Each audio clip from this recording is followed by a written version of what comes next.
Assalamualaikum warahmatullahi wabarakatuh. Di sini saya Nova Dadi Putra dari S1 Pendidikan Teknologi Informasi 2017 akan memperhatikan simulasi keamanan jaringan Wi-Fi. Untuk materinya sendiri, di sini jaringan wireless. Apa sih itu pengertian dari wireless sendiri? Jaringan nirkabel yang menggunakan gelombang radio seperti ponsel, televisi, radio, dan Wi-Fi laptop. Cara kerja jaringan wireless mungkin seperti adapter yang sudah dijelaskan di sini, menerjemahkan data menjadi sinyal radio dan mengirimkan memancarkan menggunakan antena. Router wireless menerima sinyal dan melakukan decode data. Router mengirimkan informasi ke internet, koneksi kabel Ethernet yang terhubung ke komputer penerima. Untuk jaringan wireless sendiri terdapat 3 buah komponen untuk mengirim data dan menerima data. Yang pertama sinyal radio, format data, dan struktur jaringan. Untuk praktikumnya sendiri kita akan mengenal macam-macam keamanan jaringan wireless. Yang pertama ada WPA, PSK, Wi-Fi Protect Access. Preset Key adalah pengamanan jaringan kabel dengan menggunakan data metode WPS jika tidak ada autentifikasi server yang digunakan. Yang kedua, WEP Weird Equivalent Privacy atau shared key adalah suatu metode pengamanan jaringan nirkabel yang disebut juga dengan shared key, yang metodenya autentifikasi yang menghubungkan pengguna WEP. Nah, untuk prakteknya sendiri mungkin nanti akan seperti ini. Dalam percobaan ini kita mensimulasikan jaringan wireless bridge dengan menggunakan metode autentifikasi keamanan seperti yang dijelaskan sebelumnya tanpa metode autentifikasi keamanan. Untuk akses point yang pertama akan menggunakan autentifikasi keamanan. Lalu untuk yang akses point yang kedua tanpa menggunakan autentifikasi keamanan. Untuk detailnya seperti gambar ini. Ini skenario pada praktikum ini menggunakan satu switch dan 2 access point untuk menghubungkan laptop dengan HP dengan menggunakan media bridge atau dengan menggunakan metode bridge. Yang pertama kita memasukkan satu switch nanti akan digunakan oleh 2 AP untuk saling terhubung. Lalu kita menambahkan 2 access point yang modelnya sama. Untuk IP-nya sendiri kita buat statis, yaitu 192.168.1.128/25. Memasuki konfigurasi AP yang pertama, ini merupakan tampilan awal dari access point di bagian digital, tapi kita masuk ke dalam konfigurasi. Kita masuk ke dalam pos 1. Di sini sesuai dengan panduan yang sudah dijelaskan di jurnal, bahwasanya pada access point yang satu atau yang pertama, autentifikasi keamanannya menggunakan WPA2 dengan password 1-8. Nah, untuk setting nama SSID dari port pertama, kita bisa men-setting di sini. Kita masukkan bebas, tetapi di jurnal tertulis AP1 dengan channel dibuat 1.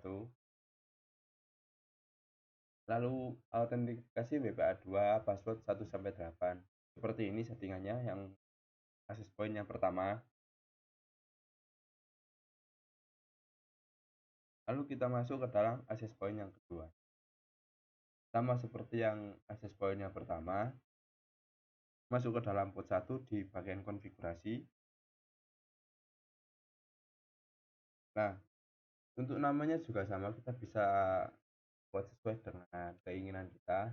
Tapi kita di sini mengikuti dari jurnal yang mana akses point yang kedua dinamai AB2 dengan channel 6, lalu dengan autentifikasi keamanan di disable.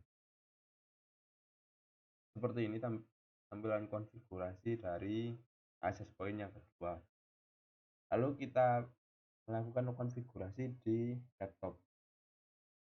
Untuk laptopnya kita bisa di device. Kita bisa memasukkan berbagai perangkat seperti PC, laptop, tablet, terus printer, IP phone, voice device, phone, TV, dan lain-lain yang ada di bagian pojok kiri bawah. Memasuki tampilan yang di laptop sendiri, pertama-tama sebelum memulai konfigurasi kita akan masuk ke dalam physical. Di physical ini ada beberapa komponen yang harus diganti untuk dapat menyesuaikan ke dalam akses point-nya. Seperti kita mengganti bagian komponen berikut ini. Yang pertama, kita mematikan tombol yang ini. Kita harus mematikan dulu ketika ingin mengganti. Yang kedua, memasuki gambar yang tengah ini. Kita bisa membuang ini, lalu menambahkan komponen yang baru sesuai dengan akses point yang ada, yaitu WPC3.n. Kita masukkan ke dalam sini. Lalu kita menyalakan lagi untuk dapat terhubung ke dalam akses point-nya. Bedanya ketika kita tidak mengubah komponen tersebut di interface ini, maka tidak akan muncul wireless 0, tetapi dengan muncul tulisan fast Ethernet. Untuk settingannya sendiri seperti ini. SSID kita menyesuaikan dengan akses point yang kita inginkan, lalu autentifikasinya sesuai dengan apa yang kita sudah setting tadi. Passwordnya juga sama, 1-8. Nah, untuk IP konfigurasinya tadi kan sudah dibuat statis, yang mana untuk laptop sendiri yang mendapatkan IP 192.168.9. Lalu enter otomatis akan muncul submaxnya. Submaxnya kita buat 128 di akhirannya. Untuk settingan di laptop mungkin seperti ini. Lalu kita masuk ke dalam desktop untuk mengecek apakah IP yang kita setting benar atau salah. IP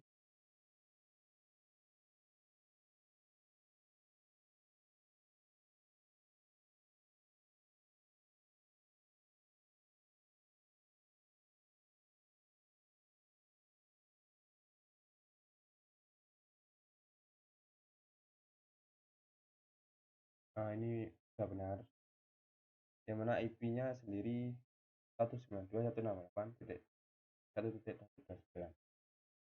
Lalu jika setting laptop kita benar, maka otomatis laptop tersebut akan langsung menyambungkan ke dalam access point dengan munculnya sinyal seperti ini, sinyal terhubung. Lalu kita mengatur di konfigurasi smartphone-nya. Untuk smartphone-nya sendiri kita tidak mengubah satu komponen pun, tetapi kita masuk ke dalam konfigurasi yang sama seperti di laptop. Kita masuk ke dalam interface wireless 0. Kita menyesuaikan dari akses point yang sudah kita setting atau sudah kita buat, lalu kita memasukkan IP konfigurasi sesuai dengan IP statis yang kita masukkan tadi dengan IP 192.168.1.30. Mungkin seperti ini tampilannya. Lalu kita masuk ke dalam untuk mengecek IP kita benar atau salah.